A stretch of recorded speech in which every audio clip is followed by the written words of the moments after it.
David's bottom left where it says stop video, start video, probably that. Yeah, but that's his own video camera. That's already on. David's using a PC. No, I'm using Apple. Oh, he is using an Apple computer. Yeah. So in the top right, do you see a little box with 3 dots over the top that says view? I do. Okay, click on that. And all I have is speaker, gallery, and full screen. Well, that's Do interesting. speaker. We'll do speaker.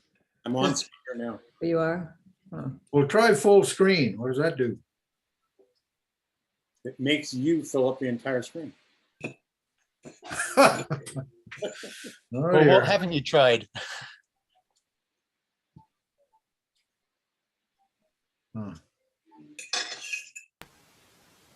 So Well, I'll try sharing my other screen, see if that makes any difference. Well, I think it's at The rest David's of us- name because everybody else can see it. Yeah, we can all see it. well, if you can all see it, then I can just have my presentation up and Yeah, we're on slide 3 right now. slide 3. Okay, you all ready?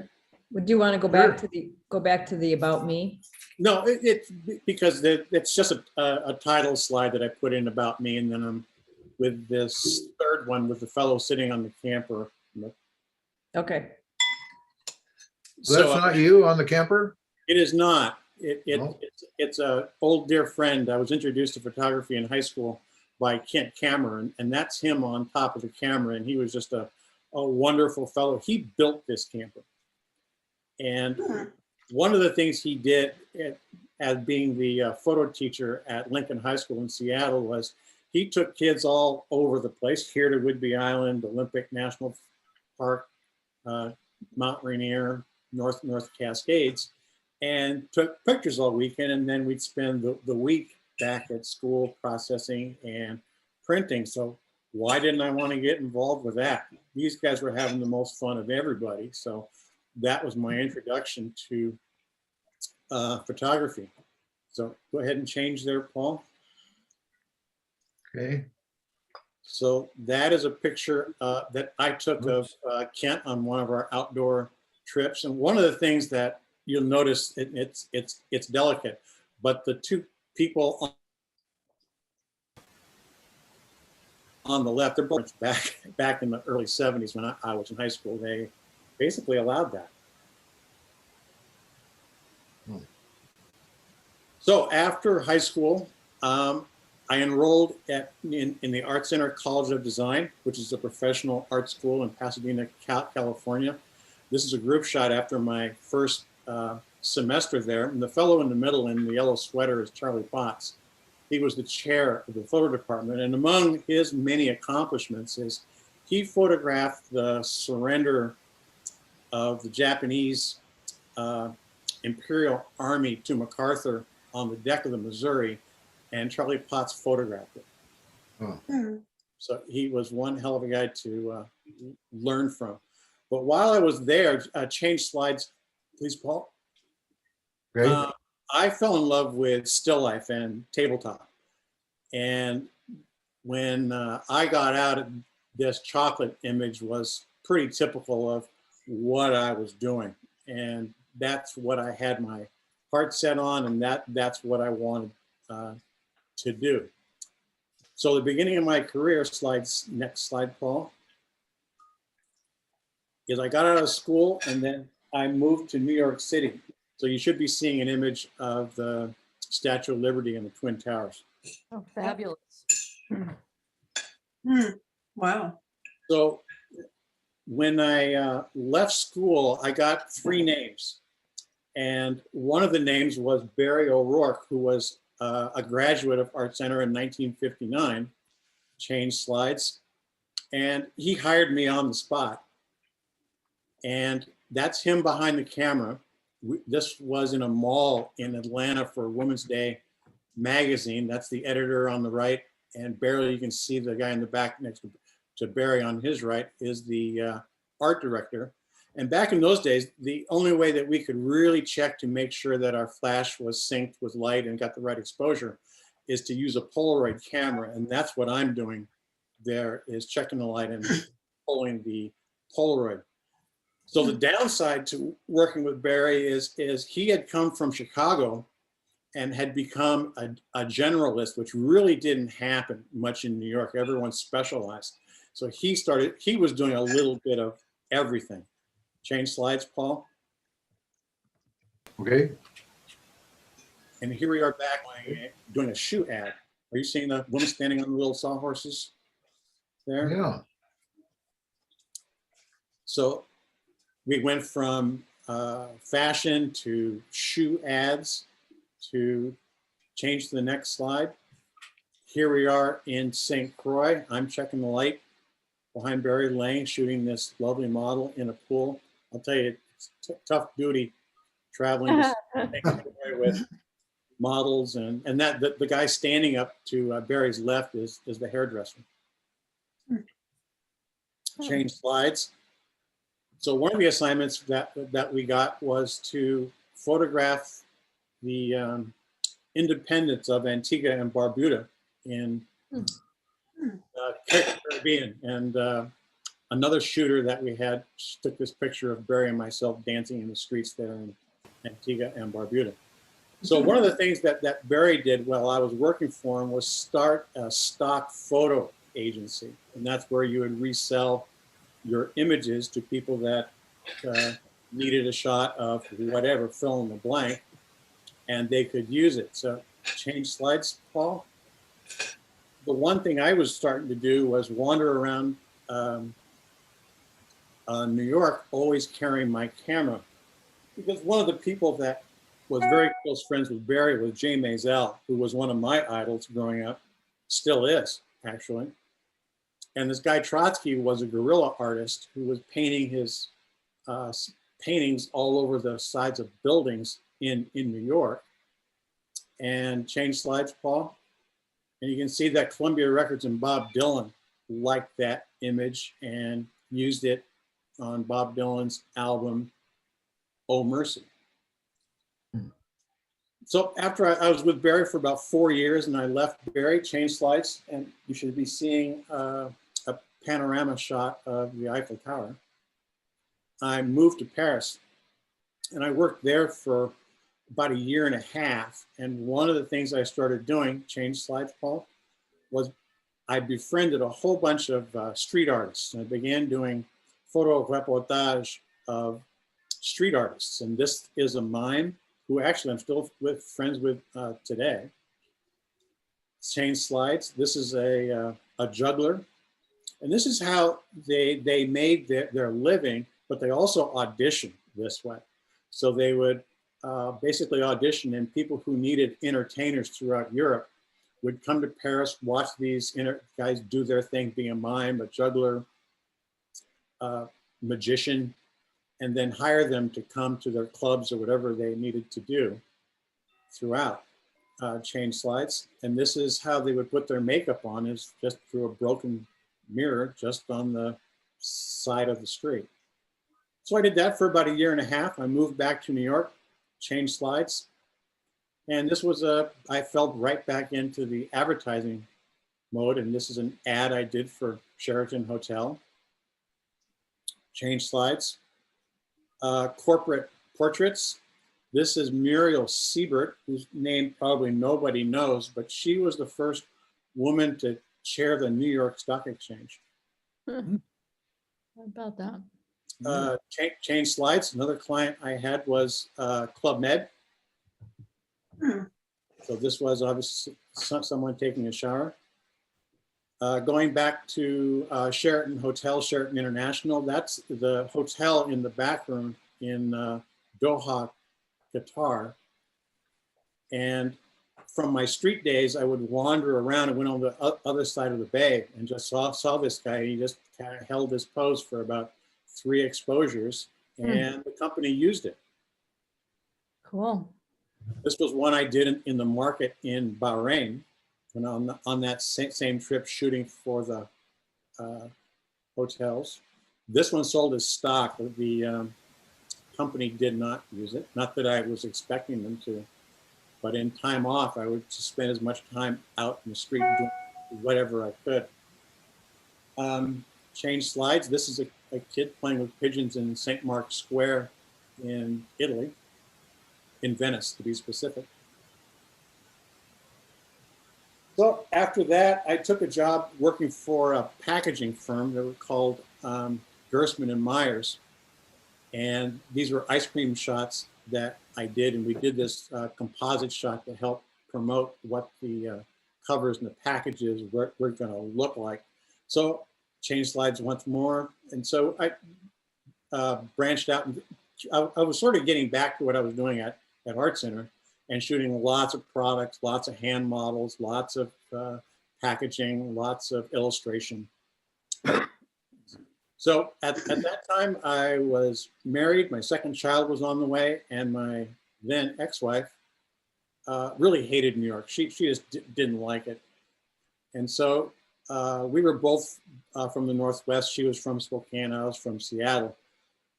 So she had found a job with the city of Seattle, Change Slides, and I applied and became a photo teacher at Seattle Central Community College.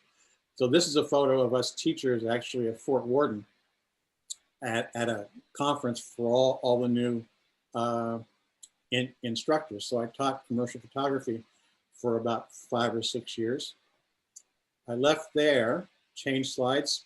You should be seeing a skyline shot of Seattle with the Space Needle on the left. Mm-hmm. That grain elevator in the middle belongs to a company called Louis Dreyfus Company. And they, among other things, export bulk grain to Asia. And I went to work for them. And this was sort of a dream job for photographers because they began sending me all over the world. And there was no art director. They didn't have the budget for that. And they just said, well, we've seen the kind of work you've done around Seattle. So just go shoot things. And we're going to put them in our web pages and all of our promotional material. So next slide, please, Paul. And this is what some of that started to look like. And I was just on my own shooting whatever I could. So the cotton in the center is from Central California. Louis Dreyfus has 21 cotton warehouses in the United States. They're the largest cotton trader in the US. The photo on the right is in South America. It's in Argentina. Locally as well, change slide, please. This is actually a grain loading facility in just outside of Pasco. So this is just above the lower monumental dam on the Snake River, even though the language is in Portuguese.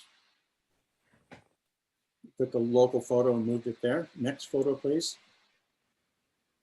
That photo I showed you of the grain facility in Seattle, that's the kind of loading procedures that they would do. The photo on the left is another facility in South America, as is the one in the center. It's in Uruguay. And they're also a big milk distributor. This photo is actually a photo I did of my daughter actually blowing a dandelion. They cropped this. You can see the gentleman's arm on the very right. So it's a shot I did of him by this sucker truck. Well, that's on the side of a truck, huh? Yeah. Yeah, it is. I see it. So next slide.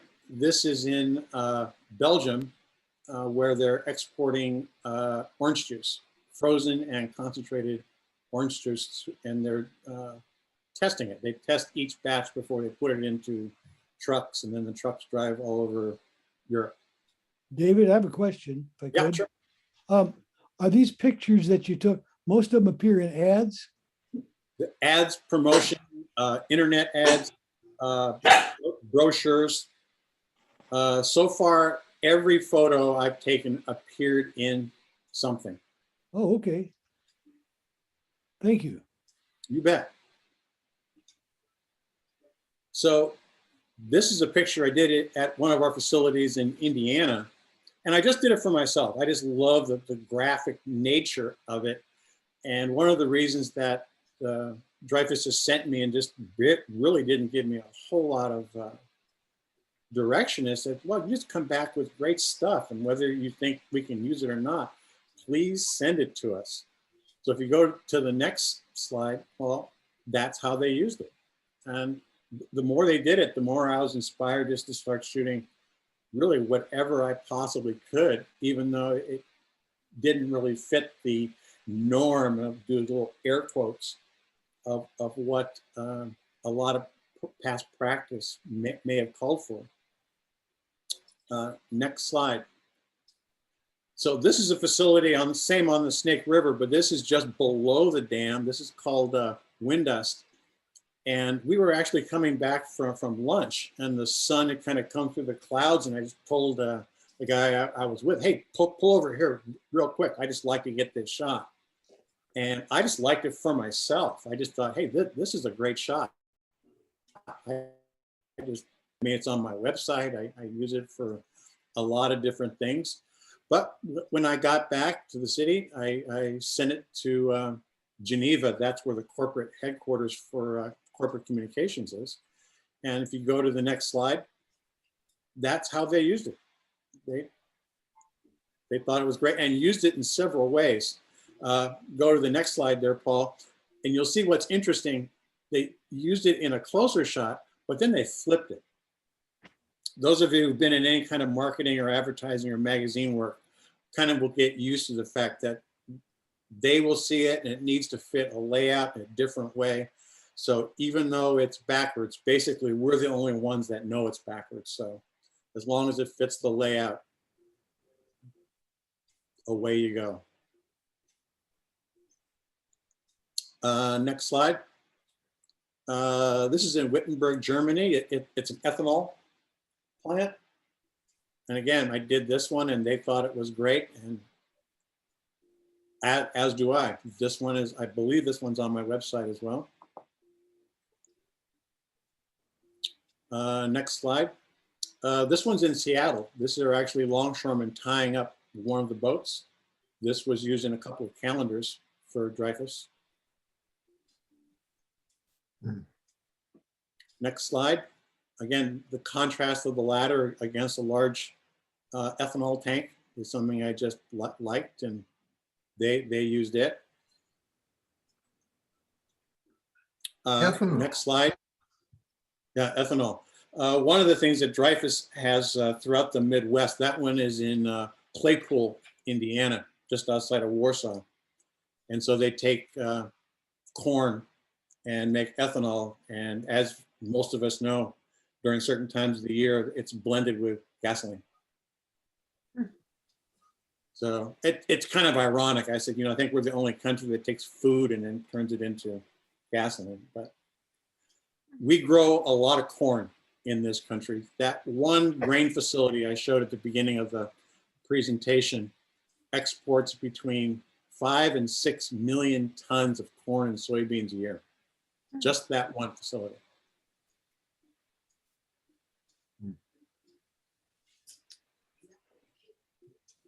Okay, next slide. This one wasn't used in anything. This is something I do on my own.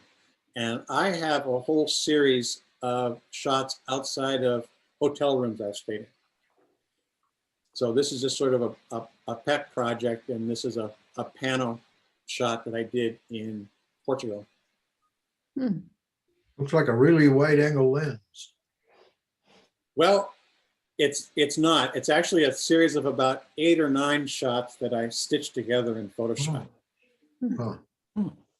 And actually the way Photoshop and even Lightroom now works, you can just simply take those shots, put them in your Lightroom catalog, select them all, and just hit merge, and it does all the work for you. It's actually a pretty easy technique now. And then with some of my own personal work, this is at the Chihuly Museum at the Seattle Center. Wow. We're looking at a shiny sphere, I think. Yeah, it's a glass ball in an outdoor garden at the Chihuly Museum at the Seattle Center. Next shot is a series from my Reflections series. So this is in the Arboretum in Seattle. So you turned that one over yourself. Yeah, that's all I did was turn it upside down. Yeah. Very clever. I like that. Mhm. Yeah, there's not a whole lot of fancy processing in all of this. So far, the fanciest one is the pano that I did outside the room. The rest of it is just cropping, a little color adjustment, cropping, that kind of thing. Next slide is a pretty unique bathroom. This is the 5 Point Cafe. I don't know if you know of it. It's right near the Seattle Center at 5th and Cedar. Been in business since 1929, and on their front window it says cheating drunks and tourists since 1929.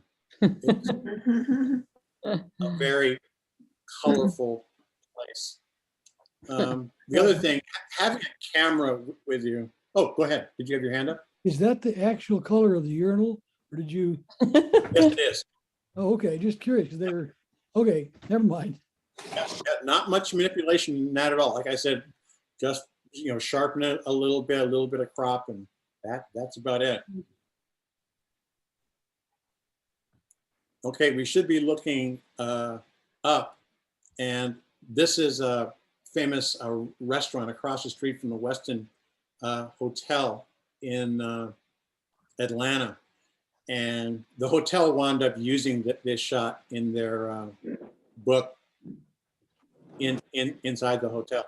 Again, I guess if there's any kind of theme, it's always have your camera with you, because you never know when you're going to see something, and look up, look down, because you never know what you're going to see.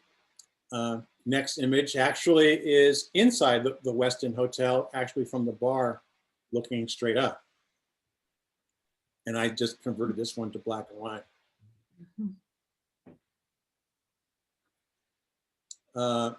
Next one, you've seen I've expanded to doing street. This is just a street person in Portugal. One of the things that I like when it comes to street photography is eye contact. I don't always get it, but I think there's a special relationship between the viewer and the subject when there is eye contact. And that's just a personal thing. You'll see in the next photo, there is no eye contact, but this is a juxtaposition between tourists and these are national police in Paris. This is in Montmartre. So it's just about the contrast. Yeah. Paris. Yeah, this is, you can see the Sacre-Cœur Church in the background. More reflection. This is in Paris too, from that same trip. Like that one. I just am attracted to line, shape, form, contrast. The next photo actually is an art installation in the metro at the Concorde stop in Paris. The next shot is a chain and an anchor from Astoria, Oregon. The next shot is the inside of a dome of a courthouse. And this is at the top of the mall in St. Louis, so it overlooks the arch. And the interesting thing that I found interesting anyway about this, it's a tourist site now. It's not a courthouse anymore. But this is where Dred Scott first filed his claim to be a free citizen. The next image, again, looking up, this is in the metro station in Washington, D.C. With somebody looking over the balcony or Yeah. the rail there. Yep. And then the next one, I stumbled across this. I was going to a conference in Ellensburg, and I've been to Ellensburg a number of times. but their hotel issue was kind of screwed up, and I had to stay kind of on the western edge of town. And I drove by this retro gas station and cafe in the morning. This is about 7:30, 8 o'clock in the morning. And I did a number of shots. Had no idea it was there.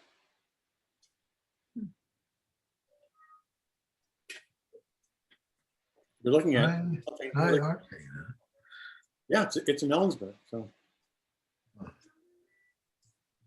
the next shot, again, looking up, this is the ceiling in the public library, the Central Public Library in New York City at 42nd and 5th Avenue. The next shot is in the Chihuly again.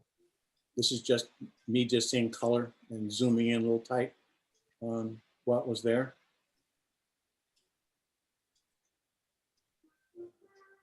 The next shot's actually going to be part of a show. I'm an elk, part of lodge number 92 in Seattle. And our lodge was a victim of arson about 2 years ago. And as the insurance was working its way through, the building sat empty, and then it was occupied by homeless people and tagged. And the head of the Elks asked me to come in and take a bunch of photographs of it so they could document it. Knowing me, I'm zooming in and getting little details of it. And this is a photo, I've done a series of them, and the rebuilding is on the way. And this is going to be a part of their permanent exhibition once the lodge reopens in about 6 months.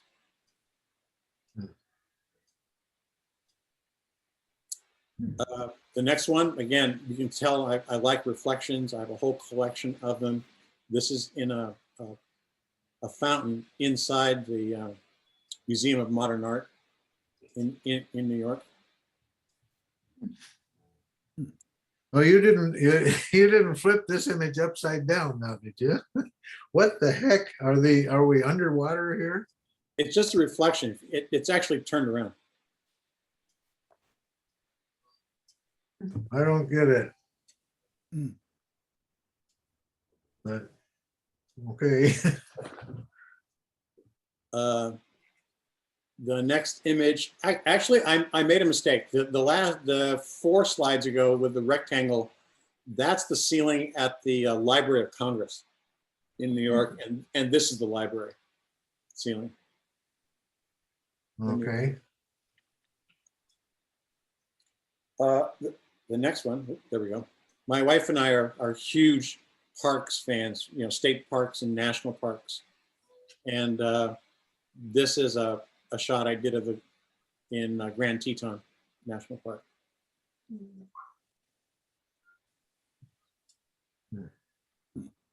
So then is my move to Whidbey Island a couple of years ago. And continuing on a theme, this is in Clinton. And again, it's a reflection. I just turned it around. A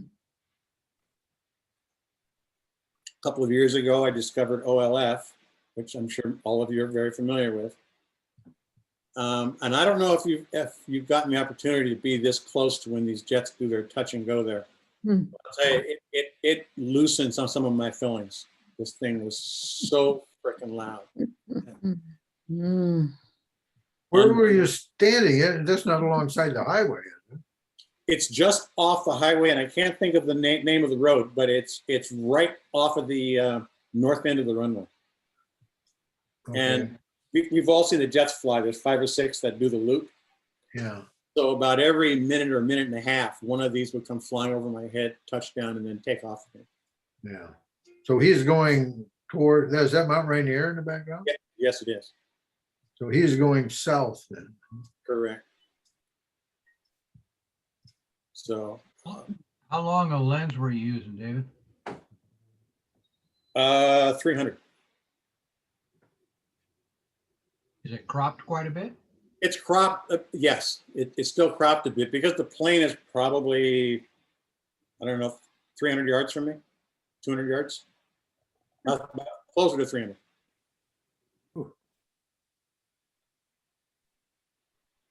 Still really loud. Probably vibrating your camera too. Oh, I vibrated everything. It just, like I said, it loosened some of the bones. The next shot is actually right outside my studio door. I saw, just look to the left, and I've got a Japanese maple tree there, and saw the water on it. Got my Oops. camera out in 105 macro lens and shot away. Is that a Nikon camera? It's a Nikon. Yeah, this is a Nikon. Yeah, I think it's my D5. Uh-huh. Well, I just recognize the focal length on a macro lens. I have one like that. Yeah, this is a 105. I've got a 55 macro too, but I don't think I had it at this time. I just got the 105 a year or two ago, year and a half. One of my favorite places to shoot is the recycle center just north of Freeland. Yeah. And these are the crushed cans. One of the projects that I'm doing is actually called Abandoned Whidbey. And I have some photos that I'm going to be including in that. This is one of the color images that's going to be in that. I'm going to be doing a book and probably a calendar for that. So that recycle center to me is just a place I love to go. This is in that recycle center as well. The one that says no parking. Paul, are we on the same slide? Well, it says no parking on the one that's up now. That's it. You're on the right one. So the next slide, Eby's Bowl and Diner. Sadly, this gem of a place went under a few years ago. So this is under my abandoned Whidbey. This is in Coopville.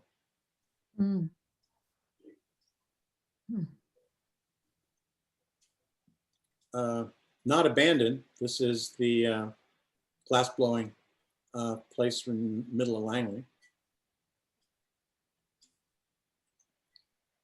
And the next one is doing sunsets up at Fort Casey.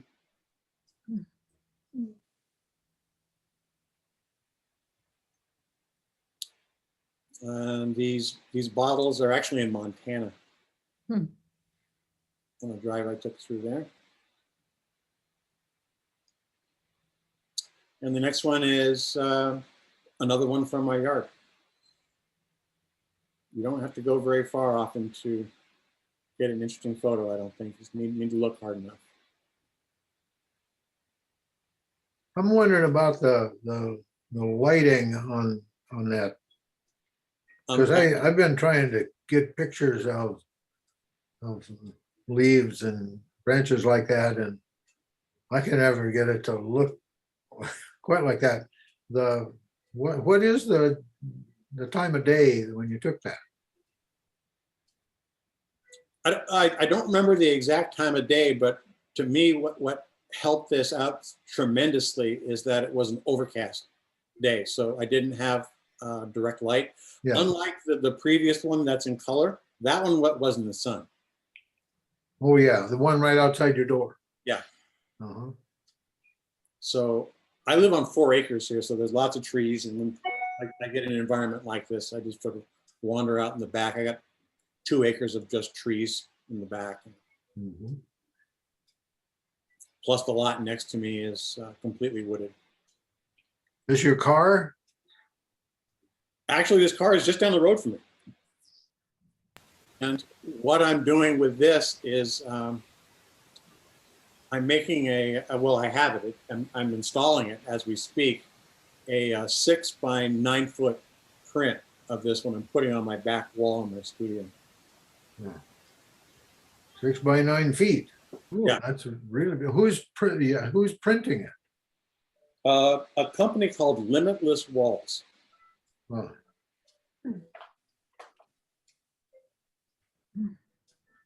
So, and this is a picture of my granddaughter when she came up. We were at Deception Pass.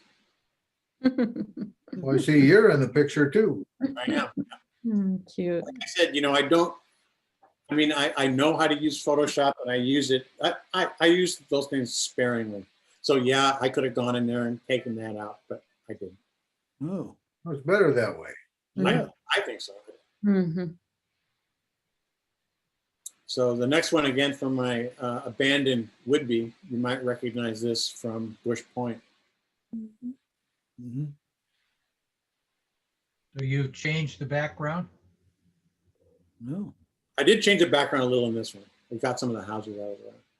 Because on the left, it's definitely not what's there. No, there are some homes there. And then the Nickel Brothers old facade. I went by there yesterday. For the first time, I saw them take their gigantic machine out where they take their boats in and out of the water. That is something to see if you haven't seen it. Yeah, they make some really big boats in there. And repair them. That's quite a endeavor they got going there. Anyway, the house, this is the Seattle Pacific University part of Fort Casey. Oops. Went the wrong way there, did you, Paul? No, I just, I had my finger over the button and it clicked it without meaning to. They have the basketball court now. Then the basketball court, this is part of my abandoned Whidbey. This is actually right next to that house, Yeah. just across that field. Hmm. And then actually the next three are from the recycle place again, my abandoned Whidbey. So you got the one with the finger pointing and then the springs. Mhm. And then the doll with the statue with the sunglasses. And then actually my last shot is an abandoned house in Coopville. Actually, this isn't far from the old bowling alley. The bowling alley was in Coopville. Huh? Yeah. Oh, that's, okay. Yeah, I think I know where that is. Yeah, it's not far from the Red Apple Market, actually. Turn left there, but just go past the school. Yeah. It's there on the right. And that's it. Very nice. That was good. Thanks so much. That's what I got. So Wow. Good. between Paul and Mike, Thank you, they David. Yeah, what a variety. asked me to get Wow. something together. Very much. Yeah, it's Oh, fabulous. Thank you. Wow. I open to questions if you have any. Well, I don't know.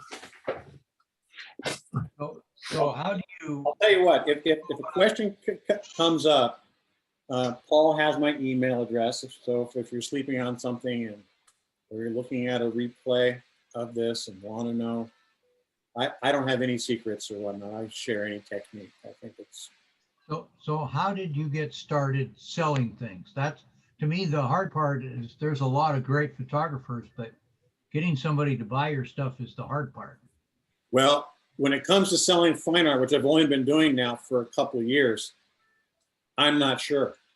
I did join the Whidbey Art Trail, and I'm going to be a part of the Whidbey Working Artist Tour in August.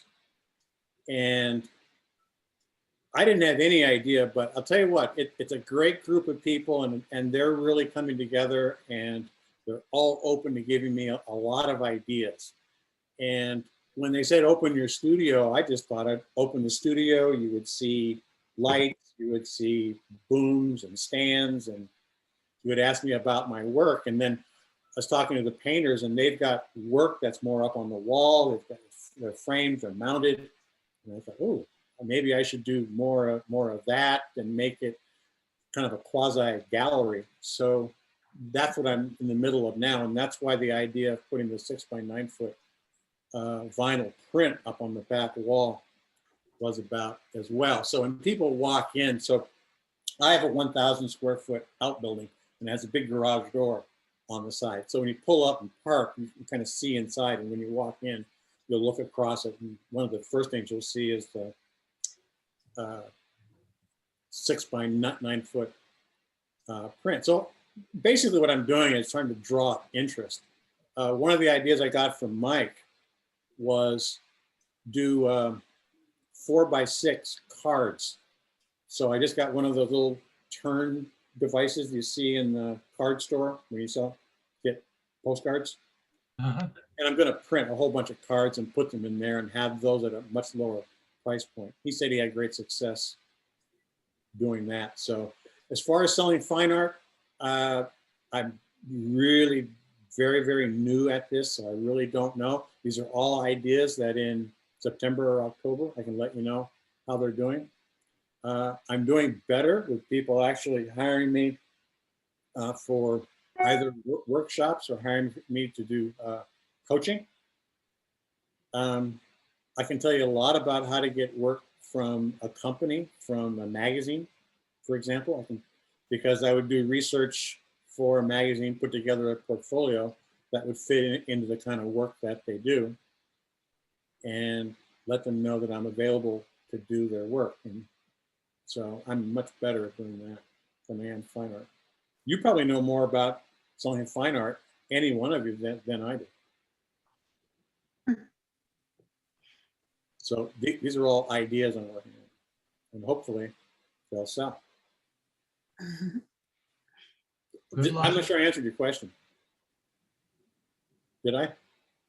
Yes, you did. Okay. I mean, you made it obvious that we all struggle with it, and you just sometimes get lucky and connect with somebody, and that connects you with somebody else. Yeah, I wouldn't necessarily call it luck. I would call it preparation meets opportunity. So when you do meet somebody, one, you've got a card, you've got a way to communicate, and you have a way to begin to share what they may be interested in right away. So if I were to meet the editor of Whidbey magazine or someone from the national parks or Washington State Parks that needs something to help promote the park, I would have something to show them within a pretty quick period of time. Okay.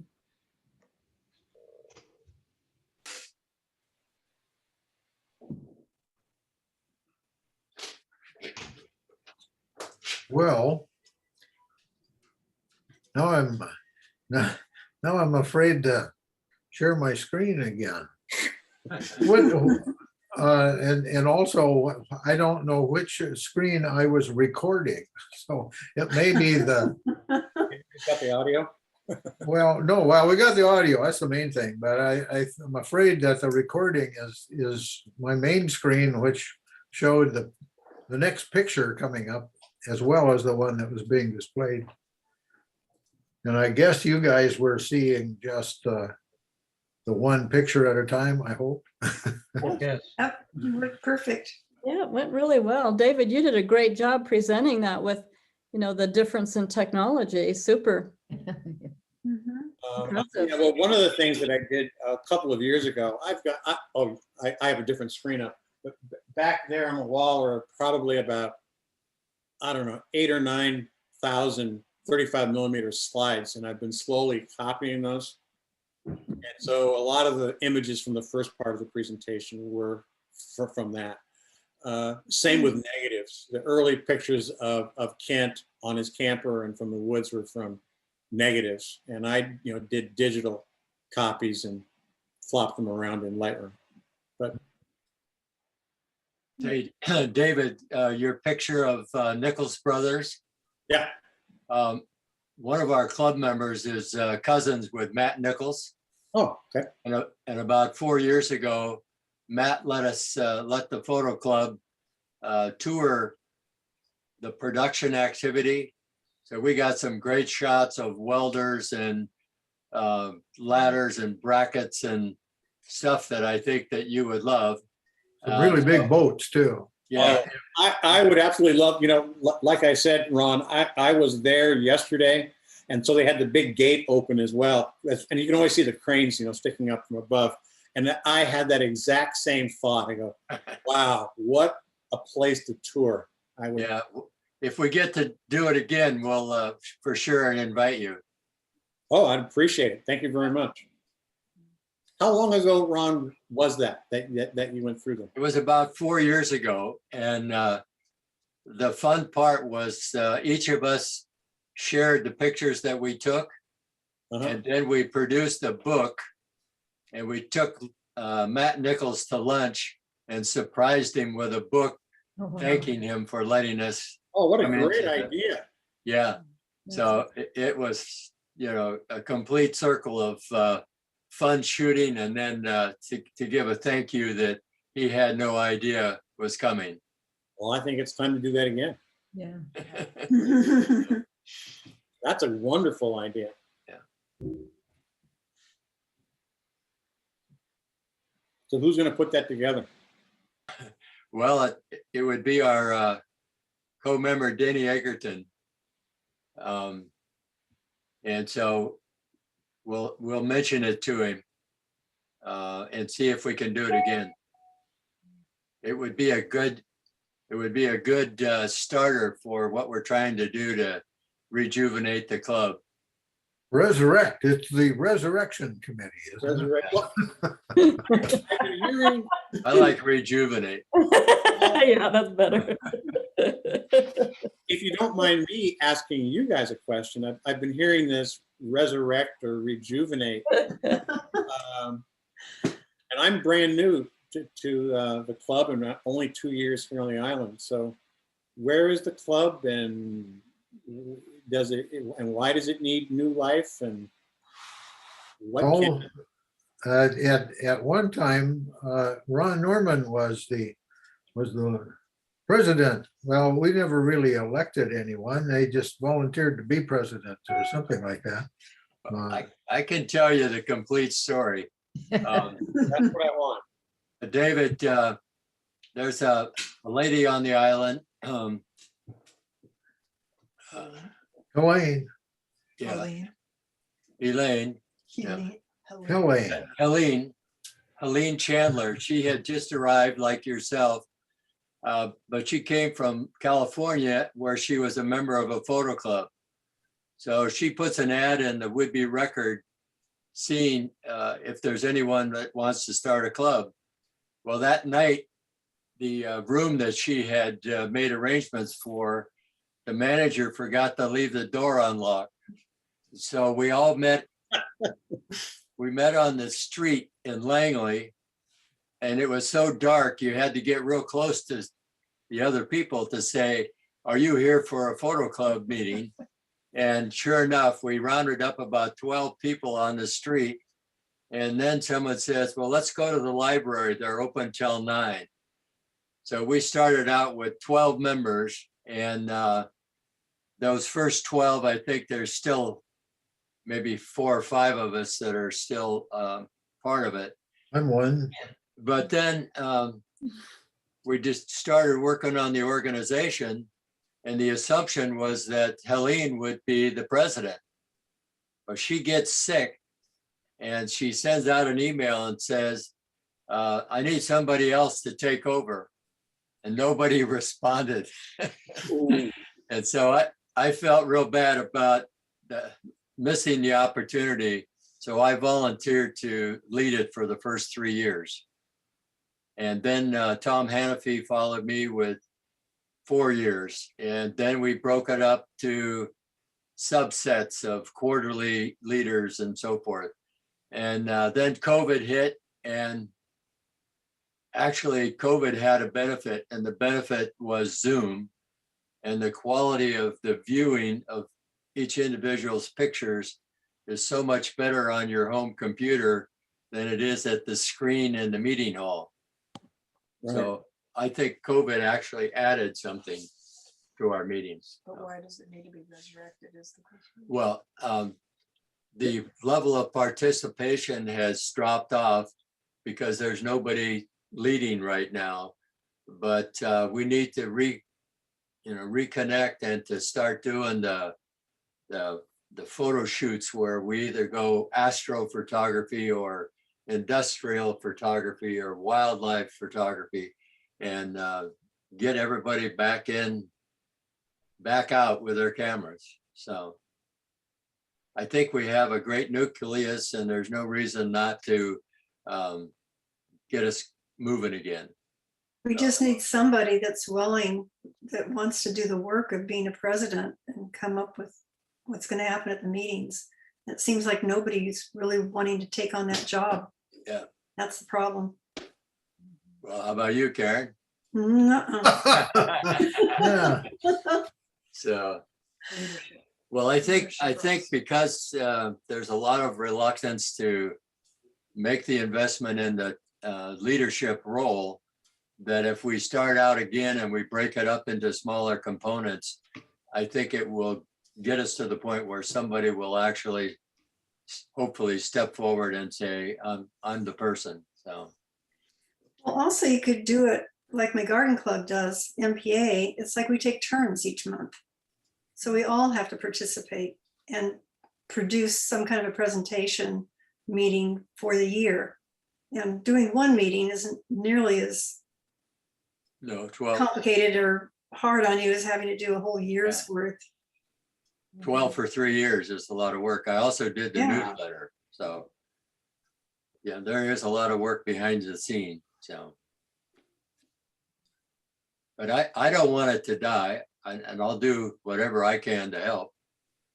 So, Yeah, I don't either. And I really enjoyed the camaraderie that we had in the beginning, where, you know, maybe I wasn't interested in a lot of the different types of photography, but I had fun going on the little group tours that we organized, going to Seattle or Port Townsend for street photography, yeah, other places. And I really don't like street photography or doing it that much, but I loved it anyway. Yeah. It was great. I liked all of that. Kind of stretched me out a little bit.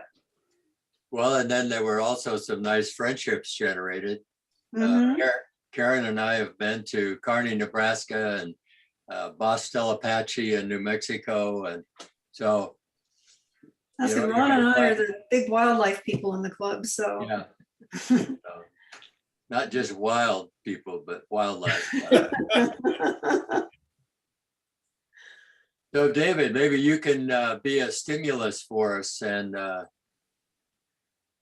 help us get moving and maybe do a workshop for us on a particular subject. So, and I think street photography would be a lot of fun to have you lead us and do something like that. That would be Mhm. Sure.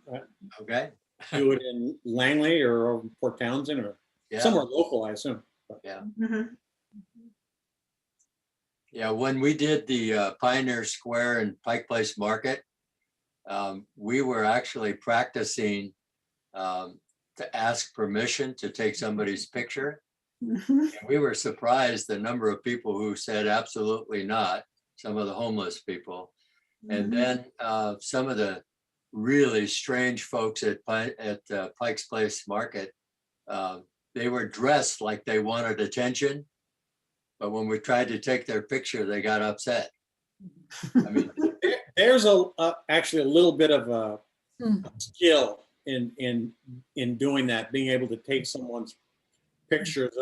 In my presentation, the woman with the cup, and this was overcoming a language barrier because I didn't speak Portuguese and she didn't speak English, but a certain amount of empathy to begin to develop a friendship first and then the photo, as opposed to seeing someone and, hey, I just want to take your picture. It comes a little bit out of left field, as opposed to ask 4, 5, 6 questions about who they are, what they're doing. Wow, that's pretty interesting. Can you tell me more? And as that starts to develop, then you can slowly bring your camera up and, well, do you mind if I just get a picture? And maybe it's their hands or the art that they're working on, and then work back to what you're going to do.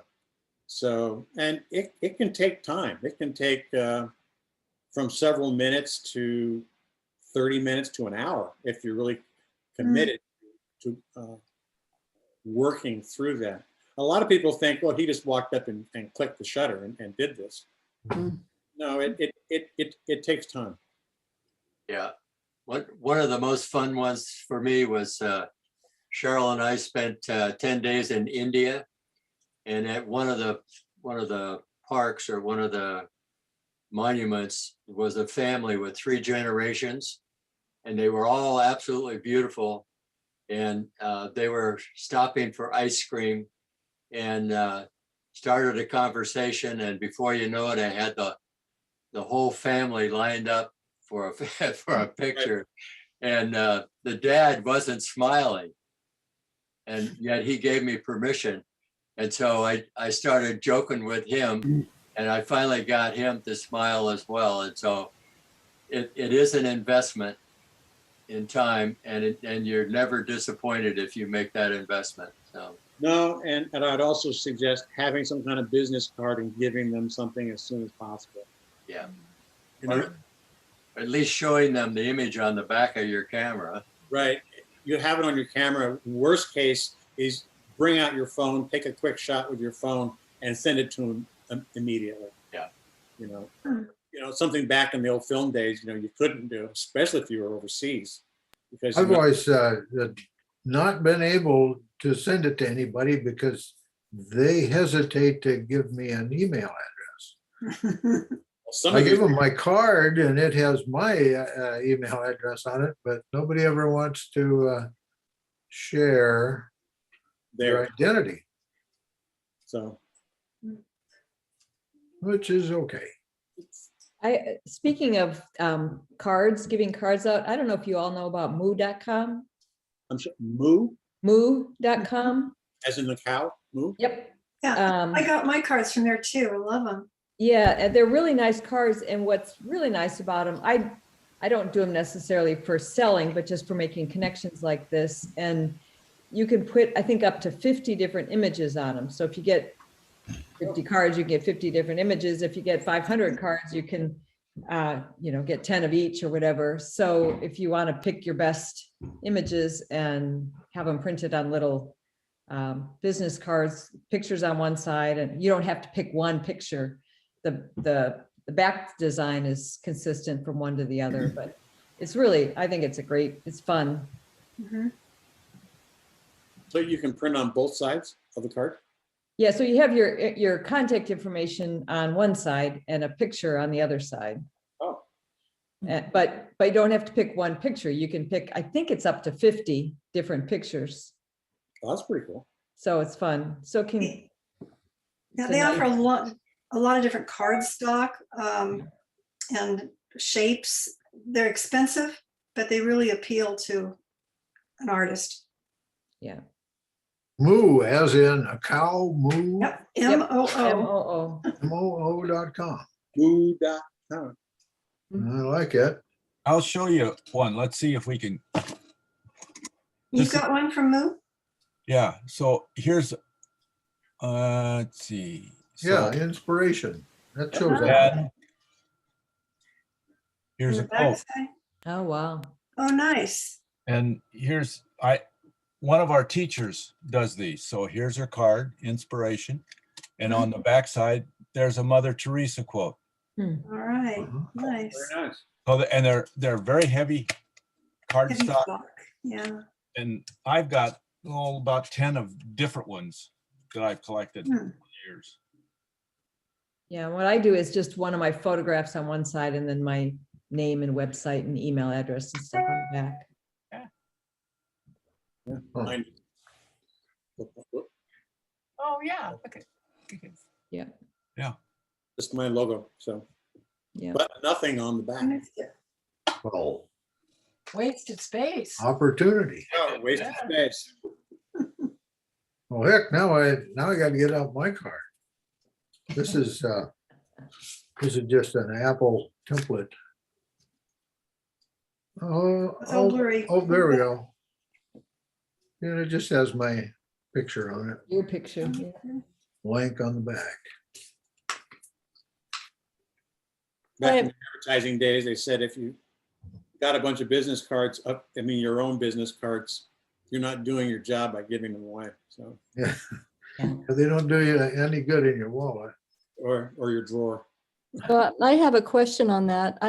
I don't ever give them out because I don't have a website. Do you all have websites that you have your photos on? I do. Mhm. Yeah. I have, I put mine on a Smug Mug Mug. website. And I also let Ari put her kayak pictures on there also. And I've got, I don't know, I have never counted how many pictures but I'm always amazed at how many page views I get constantly. It never ends. I've never gotten a month with no page views. Even, you know, when there's something happens, then an event or something, I put a bunch of pictures of a party or whatever. And then I get a whole bunch of page views, and then so it's a spike, but then it drops off, but it never goes to zero. I don't know why. You'd think it would. So does the camera club have is it a camera club or a photo club? Its name is Whidbey Photographers, I believe. Do you guys have like a Facebook, social media presence? Yeah, we have a Facebook website I started, but nobody ever uses it. So Even know about it. you could put pictures on it if you wanted. I didn't know about it. We set it up so that it was for the members to use, and I've gotten quite a few requests to join the Facebook group, but there are people that wouldn't come to the meetings, and so I just I think they're still sitting there waiting to be added to the group. Well, if I wanted to see this, am I muted? No. If I The wanted to last- see this- The last picture was 2018, it looks like, March 26th of 2018. Yeah. What's the website called? It's called Whidbey Photographers. There is a private group of 20 members. Okay. Yeah, you just ask to be admitted. It's like most any of these groups, and then I would see that if I ever went there. And I have a question for you. If it's a private group, how are you getting requests from people that don't go to the meetings? well, they can see that their group is there, Well, and Facebook suggests groups to you. okay, so I manage a group, a Facebook group for the Northwest Nature and Wildlife Photography Meetup Group, which has 2,500 members. And our Facebook page, we only have that available for Northwest members because our membership actually, we've got members in other countries. They don't come to the meeting.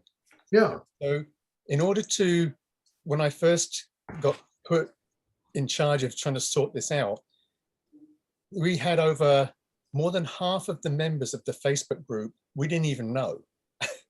Yeah. And the whole idea was to have it for local members that you can trust with information and meet up, you know, and not be concerned who you're meeting. Yeah.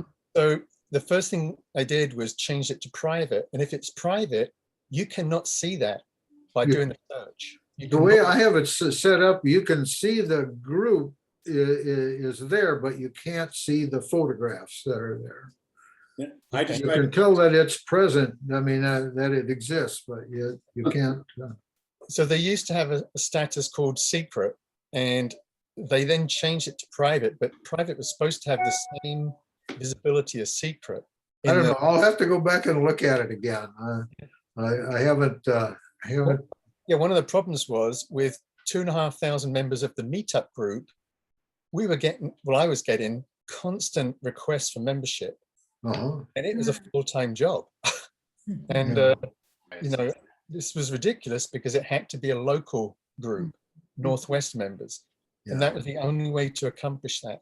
The problem is, as a private group, the only way, Facebook have just messed this up in the last month. The only way members could join it is we'd have to invite them, and we have to invite them using their Facebook email address.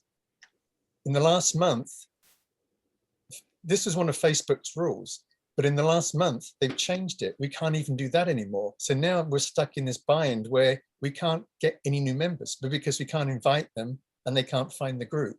Well, you don't pay anything to use Facebook, so you are they're using you, not you using that. Yeah. I want to say something about the only way that Tim and I knew there was a camera club or a photography group was Tom Hannafy said, you should come with me. And we were like, well, what are you talking about? And so we came, and I think for 2 years, we were pretty regular folks. But so I just want you to consider that it's a complete secret to a lot of people on this island. The first I knew about it was I was photographing down by Skagit Head, and Rick Collis showed up and told me about the group. Yeah. And that's how I found. And Greg, who lived on the island he's been coming to the island for years. I said, this group's only about a couple of miles from your house. I think the only publicity we ever had was the original ad in the paper that Helene put in 10 years ago. And it's just been word of mouth ever since, as far as I know. Well, it Yeah, just there weren't occurs to very me many there'd be miles a off. lot of people interested. in Oh, yeah. I participating. talked to a lot of people. I say, I'm in the camera club. Oh, really?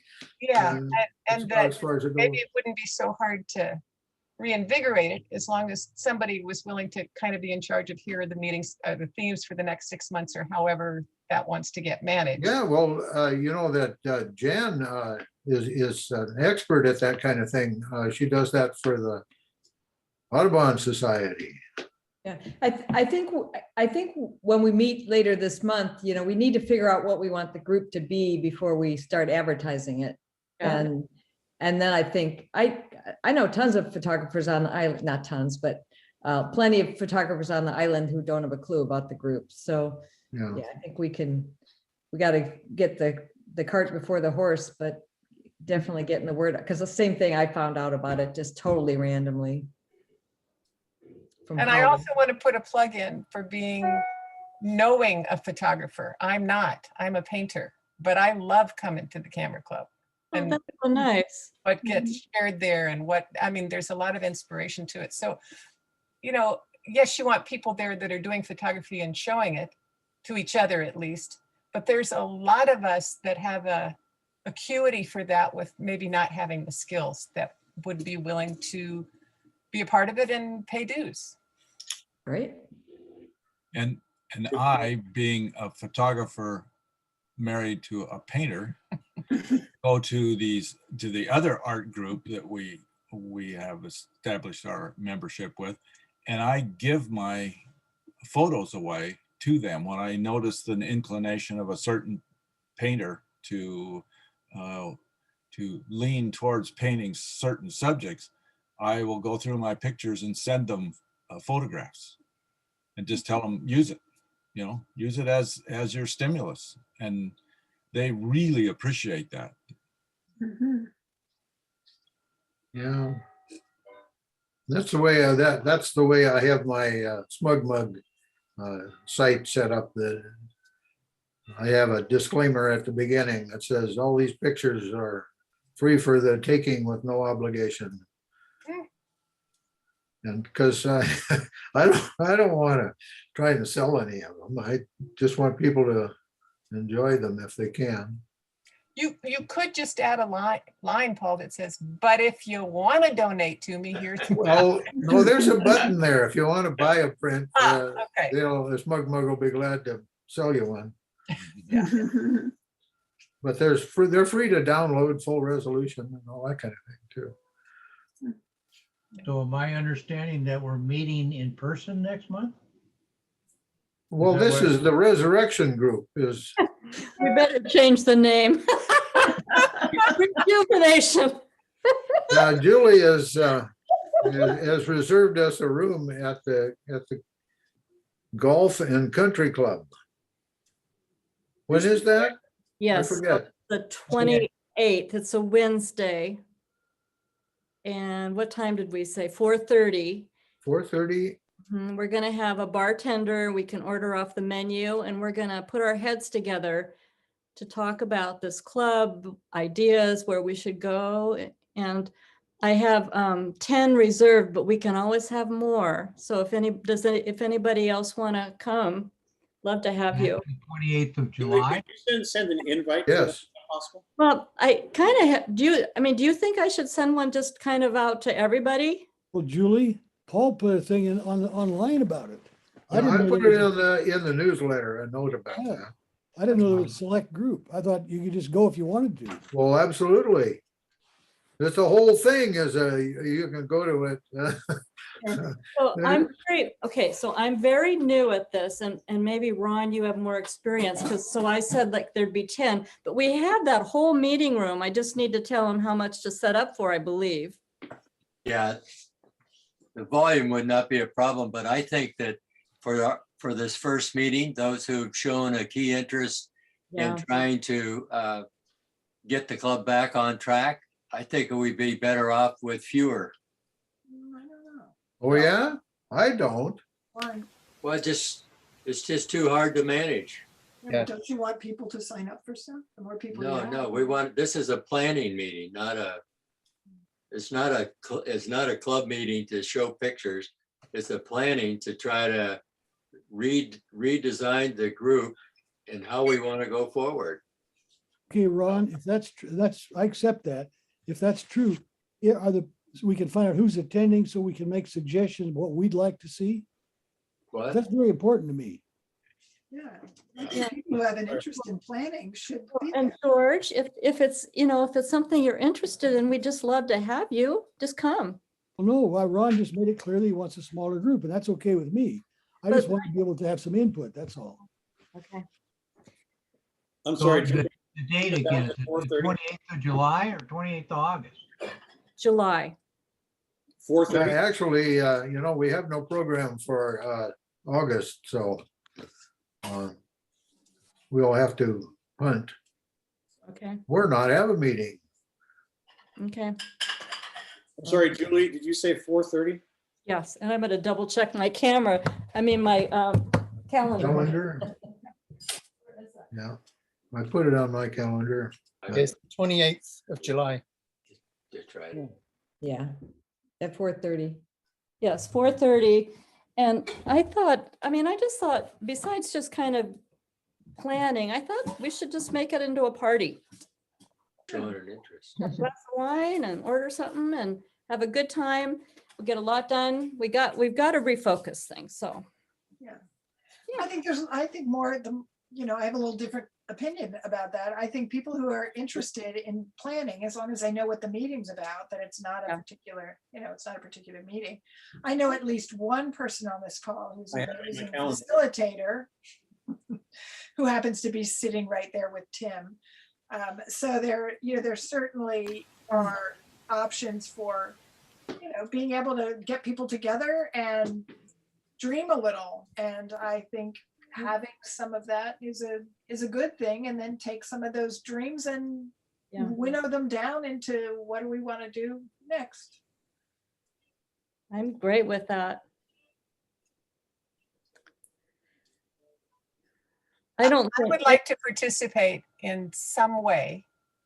well, And the timing just seems really excellent. We're coming out of COVID. We get to be with each other again. There's a lot of energy already moving. So it seems like we could just kind of guide it a bit and probably have people showing up that for whatever reason haven't.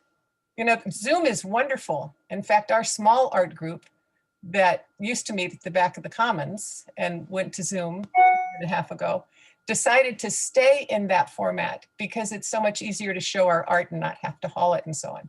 But the kind of things that happened at Camera Club, I just thought they were fabulous. So I want more people to have access to it. Okay. We would love to have you. And I'll bring him.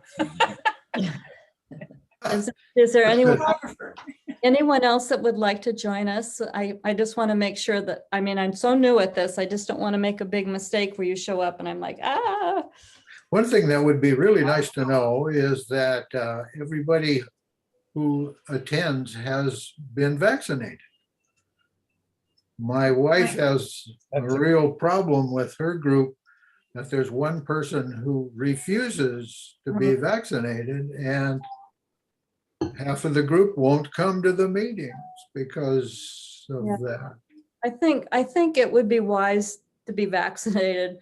We want to be safe with each other. Yeah, well, anyhow, I just Yeah. wanted to bring And if that up. someone that, was not vaccinated and was willing to wear a mask, would that suffice? I don't know. Wear a mask and social distance. Yeah, well, anyhow, I don't know what the guidance is right now, but I believe if you're vaccinated, then it's okay. But I really enjoy that in the last year and a half, I haven't even gotten a sore throat or a cough or anything. And I really appreciate that, being old and all. Well, anyway, so we've got something going.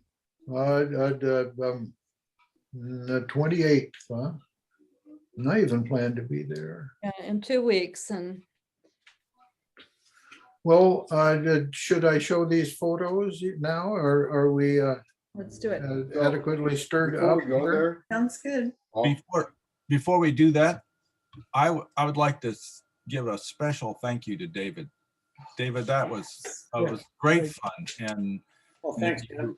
Yeah, Yeah. echoed so many things that, so many of the ways that we can be better photographers that we've heard from many people, and we just need to keep hearing those all the time. Always have your camera. I Always. think it's Always carry your important, camera.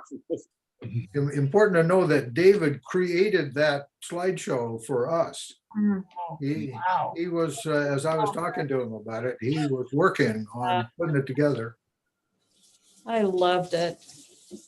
Great presentation. It was so diverse too. Wow, so impressive, David. Thank you so much. Oh, you're more than welcome. What's wrong with sharing photography? You know, it's Yeah. I mean, Well, with the number of people I'm seeing, of course, I'm pointing at the screen. This is where your pictures are. Everyone should do it. yeah, I agree. Yeah, we have a little bit of a chance with that, with the newsletter where we can, highlight some work, which Paul works so hard on. Well, You did a nice job with your people. yeah, I went back through my 250,000 pictures and tried to pick out ones that I had given my rating to. I'm trying to figure out how am I going to do this. I want to share. I'm going to share this screen, I think. Let's see what happens. Can you see George there? Yep. Oh, yeah. Okay, well, poop, I did that wrong. I gotta stop because I gotta put the window over here because I couldn't see what I was. Shared screen now. So here we go. So here's George. What is that, George? No, I'm not seeing I it. don't know, I can't see it. I don't know We what can't that- see anything. Saw it a minute ago. Oh, what? want to share. Oh, maybe I should click on share screen Maybe. and then that. No, that's not that. This one. Got too much technology in front of you, Paul. Yeah, I'll say. Now I'm clicking on share Okay, and We're seeing your email screen. this is what you're supposed to see. yeah, I could, Now you can see that, can you? Yep. yeah. Yep. Well, that is a guy named Clayton. And those are birdhouses. And Clayton's 99 years old. And he, member of the Lions Club, and he builds these birdhouses and we sell them to make money for, he sells them to make money for the Lions. They're donated. So people are encouraged to donate more. But anyway, I thought you might be interested in seeing a 99-year-old guy who still builds birdhouses from beach stuff and one thing and another. Anyway, that's what that. 99. Wow, that's great. Yeah. I'll have to send that picture to my brother. He's 92. His name is Clayton Engelbretson. Yes, that's great. He lives on Mutiny Bay. Oh, He's a friend of mine. Mm. and what's this? Well, that's a log. Yeah, obviously. I took that because I was walking through the woods and I thought that looks like, in my strange imagination, that looks like a cannon coming out of the woods. And it just, the way it was there, it just grabbed me. So I took a picture of it. There's a nice angle to it. Yes. That, I came back, I was shopping at Payless. I came back to my car and I thought, what in hell is that stuff in the back of my car? And it was a reflection of the clouds that day, and it just hit my window, car window. Oh, And, Oh, wow. well, I and thought the windows were reflections, but they're exactly, not. That's the inside your car. no, No, yeah, those are reflections out. that's a reflection of the cloud. Yeah, I know, I did too. I thought it was somebody stuck stuff in my car, but anyway. That's great. Hmm. I just like that cloud. Looked like sort of a dog running sideways, and so I took a picture of it. Uh-huh. Poodle. And that doesn't show up very well. It was a tree that I took a panorama shot of a tree that had fallen and was being held up by a bunch of other trees. It sort of looked like a bridge going across the path, but it's so small that, it doesn't. Oh, you got to send me bigger pictures. Those are, Yeah. all those pictures are less than 200K. I know, They should I be know. about 10 times that size. I know. Anyhow. If you, well, anyway, so next we have Jan. Oh, mask. That is great. Yep. Great and not great, right? It's, Yeah. that was out down at Crockett Lake, and I posted on Facebook. A lot of people had fun with coming up with captions for that. That's great. Yeah. I assume that's a pandemic mask, isn't it? Yes, yeah. That's not some article of underwear. No. It's a mask. Oh, And I sent out that email about the Earth Sanctuary, so I included a few pictures I took there. This was yesterday morning. I heard these juvenile barred owls, and that clued me in to look for them. So You can tell from their sound whether they're adult or not, huh? Yep. Jan, what time of day was it and what kind of lens were you using? I do almost all my photography early in the morning. So it would have been probably before 8. And somewhere between 6 and 8. And I have a 100 to 500 lens. Okay. Thank you. Yeah, I need one of those That's just 100 to the thing. 500s. It's nice. They cost a lot. Yeah. That's why you got to use it every day. oh my gosh. Oh, So this also was at the Earth Sanctuary. This I just loved this little frog peeking out through all that slime on the top. Very well camouflaged, but checking me out. How big was he about? that's what I said.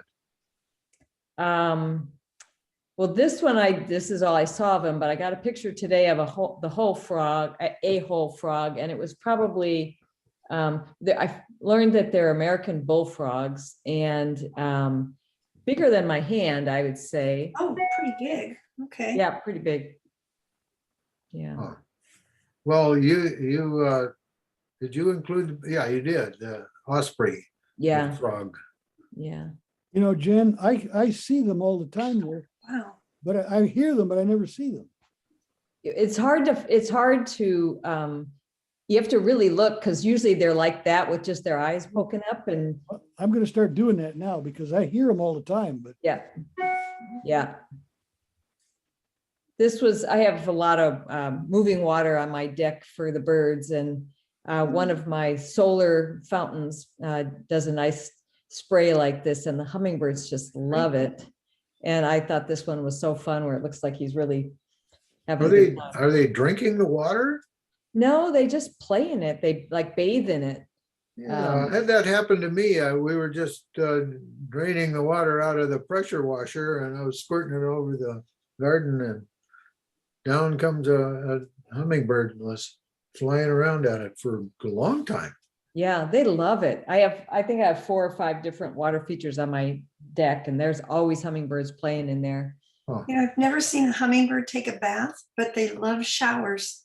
Oh, yeah. Yeah. Yeah. If you're sprinkling with your hose, they always come. Yep. Yeah. Oh, that was new to me. And then this, there's an osprey nest at the Earth Sanctuary that has chicks in it now. So I've been trying to get, of course, what I wanted is the shot with the osprey bringing a big fish in, but he's got a frog. Yeah, go. Oh my gosh, a little cool. frog there. So, Neat. so that was kind of fun. Yeah. And this, But not for the frog. not for the frog.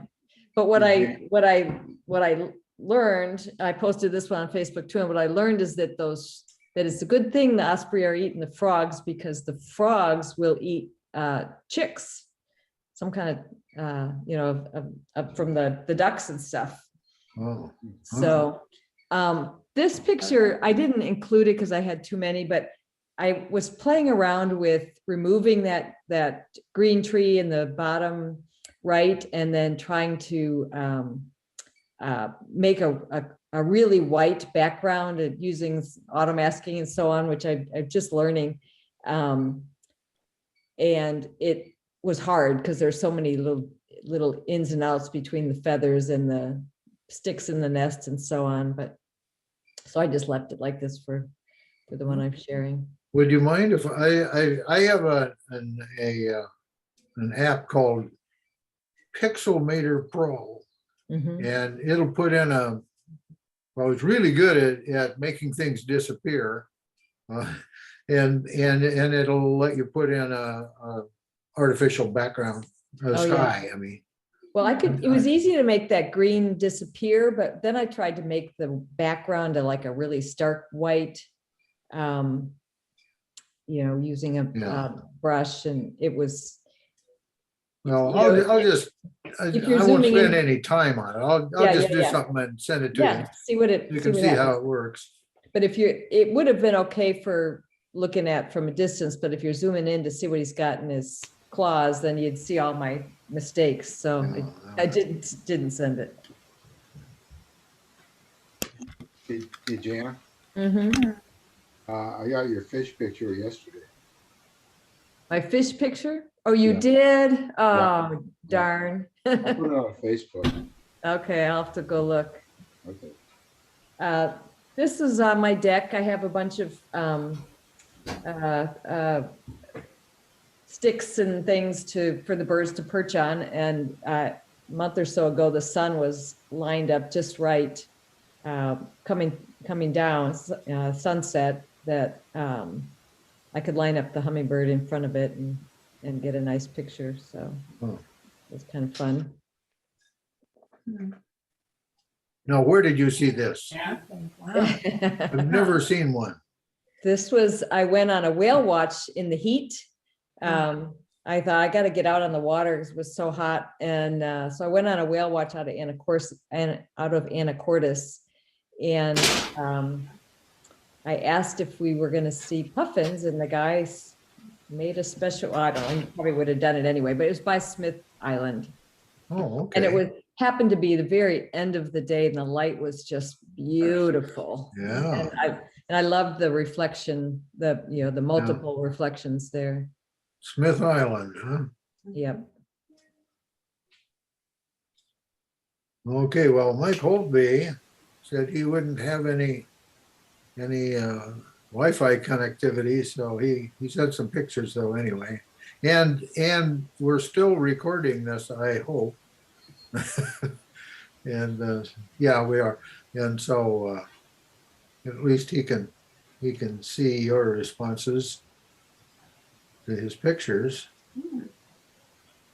Beautiful. Fulton Beach. Yeah. Are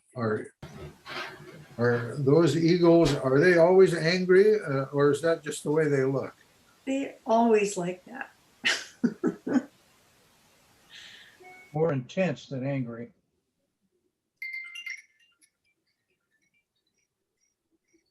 Oh, just a minute here. Hi there. Are you coming? Okay, well, I'm still having my meeting here, so everybody's okay. Bye. She called my watch, my Dick Tracy watch. Ooh, nice close up. Paul, you know, you have all your email up behind there. Oh, that's right. Here, let me see if I can make it full screen. Is that better? Yeah, that's good. Yeah. That's great. Really nice. Oh, the phone call did that to me. See, now he looks like he has a little grin on his face, Paul. Yeah. Well, I don't know. He's got a furrowed brow. He's not too happy. What is this? Well, oh, okay. That was a text file and it didn't show up. That's an osprey, huh? Yeah.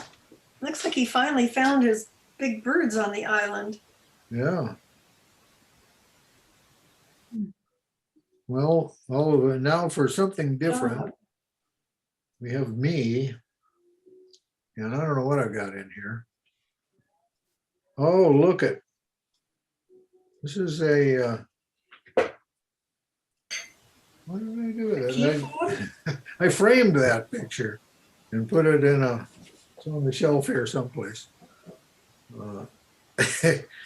Anyway, I like that. Super close up. She's got the keys to my car. Oh, and there's that's all I get for a sunset at my house. Right. Pretty. Beautiful. That was just before the heat came. Oh, and there's Henry. Henry loves his towel. If it's raining out and he comes in and you've got to dry him off with a towel, he just revels in the towel and he is all excited and rolls around in it. So that's Henry. And I wanted to show this. I feel real badly that I didn't get to get pictures of any sporting events all year because everything was canceled. And then when they did start having it, I called them up and they said, well, only parents can come.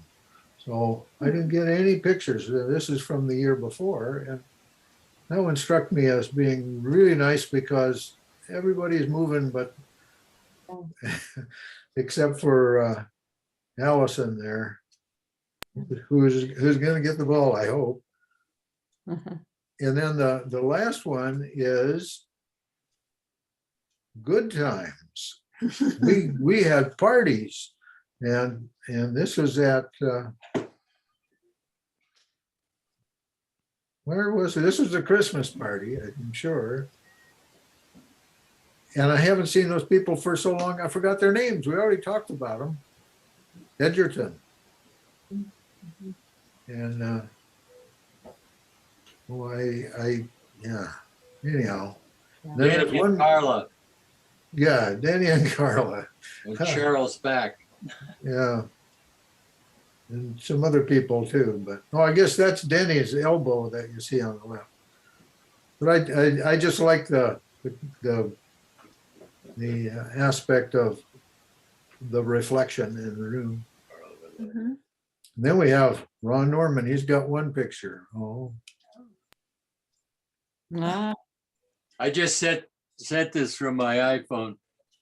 I got a new kayak. All right. wow, that's nice. It is nice. What kind? It's a Eddy Line Fathom. It was rated Touring Kayak of the Year for 2021. Mm. Nice. and that Is it? is the end. So all you get from me anyway, Very nice. except for having a really, we have 13 people here. So, hey, I need to ask a question. Okay. Has anybody heard much about the party as far as Well- participation in September? Because I haven't heard. I didn't see very many people respond to it. So. Well, you didn't ask for reservations, did you? No. We Well- saved the date though. Yeah, We're On my coming. calendar. we wouldn't want to miss a party. But we always have had somebody who keeps track of who's bringing what to the party. Yeah. I'll do Julie. it. That's I'll Julie. do it. Paul, you've done so much. I Okay, think well then you do it. I'll do it. I'll send out something. Okay. Get back to you, Rick. Okay. All right. Yeah, Paul, you have just done so much. I really appreciate all your work this year. Well, this is just fun for me, except for the anxiety of, well, who is going to talk for the next meeting, and then Yeah. we still have 13. Where's John? Oh, there he is. That's his fan, I guess. John couldn't take the heat, so he turned the fan on and left. Anyway. So Anyway, John had set up or was all set to invite a guest speaker, and then I asked David, and then it didn't work out for John's speaker, so he had found somebody that he was really interested in hearing, and so that's still a possibility. We can do that. I think we can do it even if we meet in person. We could get somebody online, because all we do is use a computer, and as long as we've got bandwidth, I can just use my laptop and we can do like have a hybrid Zoom / in-person meeting. Julie wanted to say something. Well, I have a question for a planning meeting. I was wondering if somebody would volunteer to bring their computer to take notes. Oh, I think we should have a good notes from what we've discussed. Anybody willing to? well, I'd be happy to. Oh, there we go. Jan thanks. can type. That'd be great. Yeah. And I'm happy to bring flip charts and easels too, if that would be useful, and some Post-it notes. And Those Jesse would be Kim and very Victoria useful. had some of that Great too. idea. Well, that's what Marie always did. She would run a planning meeting and make lots of notes, and then she'd write it up and send out an email. Yeah, I'm very visual, so that would be really great. Yeah. Well, it's kind of like a brainstorming session, trying to figure out what we're going to do. Just need somebody to run the session. So that's you, isn't it, Julie? I'm gonna give it a shot. Oh, good. You're more than capable of doing I'm not nervous. We'll just figure it out together. But that. Yeah, it'll be fun. We're gonna have a good time, Yeah. and we're gonna accomplish something. But I do like to keep things moving along. I'm not Yeah, in well, that's what I like. this thing. So Yeah, no so messing around. Get the visiting, job done. but when we're meeting, I just like to keep things rolling. So just Yeah, be back to work Yeah. Yeah. or get her done. One of those. Yeah. So I'm gonna lead it, but you guys are gonna just all share and it'll be good. Yeah, and then we'll have to take some responsibility. We'll figure it out. Okay. We gotta invest in this or it's gonna go away. Well, Yeah. we've been doing this for so long. How long? Ron and I are two of the guys that were standing on the street in the dark. Paul Kukuk was 12 years there. ago. 12 years? Yeah, I think so. I would have been there 2009. if I'd known about it. Okay, well, I'm gonna go do some more icing. I'm gonna leave the meeting. I'm looking forward to seeing you in a couple weeks and we're gonna have fun. It's gonna be productive and I'm gonna have some wine. That'll be Oh, fun. wine, yeah, you mean the bartender will be there? Yep, got a bartender. Okay, that's great. Well, Do we want to put something out in the email that just lets people know what's going on? Is that what we want to do, or? yeah. I don't We know. could, well, I'd be happy to forward an email if someone wanted to write one up. Julie, Even if you wanted to say there will be a planning meeting, what ideas do you have or what do you want covered? Which means that person doesn't have to be there, but if they have some thoughts, that gives them an opportunity to share. yeah, Okay, I'll send an email out and I think I'll also ask if they plan to attend. I think I should know. Don't you well, think? yeah, that's, of course, Okay. Okay, I'll be there. all good. It's all gonna work out. Thanks, everybody. Okay, I'm gonna end this meeting. Thank you all. Right. Bye. Thanks.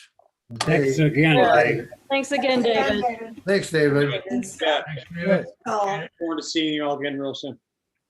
Okay. Likewise.